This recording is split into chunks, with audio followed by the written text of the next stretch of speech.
একটি মেয়ে শ্বশুর শাশুড়িকে মাতা পিতার সমতুল্য হিসাবে সেবা যত্ন করবে কিনা।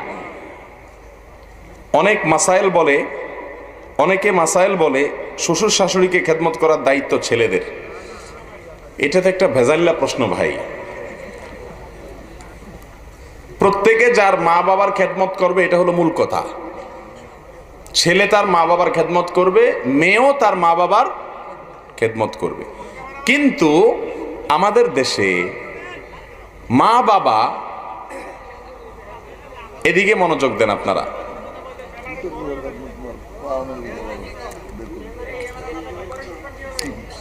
ক্যামেরা না থাকলে তো পরে দেখবেন না। ওই যে সুন্দর কথা বলছে, হ্যাঁ, আর এটা আমার ক্যামেরা, এগুলা তো অন্য ভাইদের ক্যামেরা। জি, একটু নামাই দেওয়া যাস, ভাইদের ডিস্টার্ব করিও না। ভাই, শ্বশুর শাশুড়ির খেদমত মহিলারা করবে কিনা, এটা নিয়ে এখন ফতুয়ার শেষ নাই। মহিলারা চায় হুজুর আমাদের পক্ষে একটু ফতুয়া দেখ, আমরা একটু জান বাঁচি। ঠিক না ভাই? ঠিক।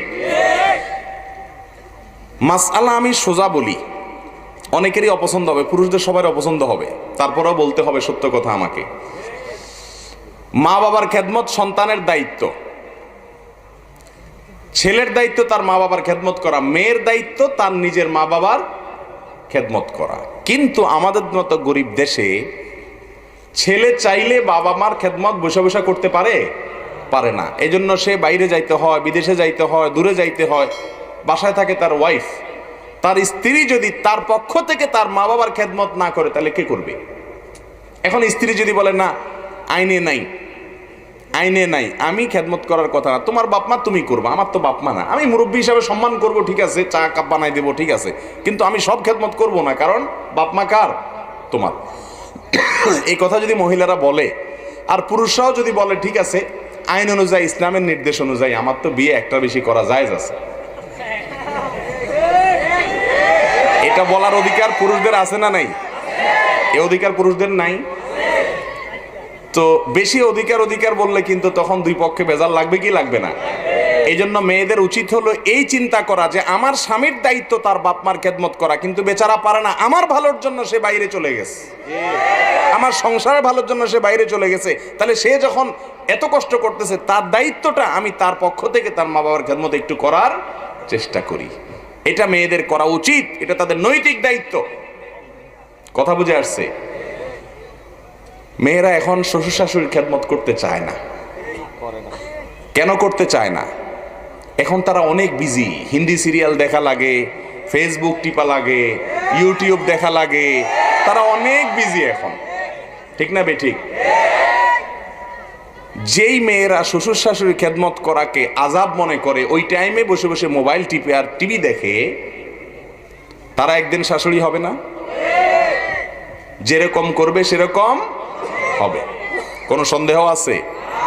কোন বাপের গোলায় দড়ি দিয়া ছেলে, বদমাইশ ছেলে, কুলাঙ্গার ছেলে টানতে এক জায়গা পর্যন্ত নিছে, নেওয়ার পরে বাপে ইশারা দিতেছে, কয় কি হয়েছে বুড়া, কি বলো?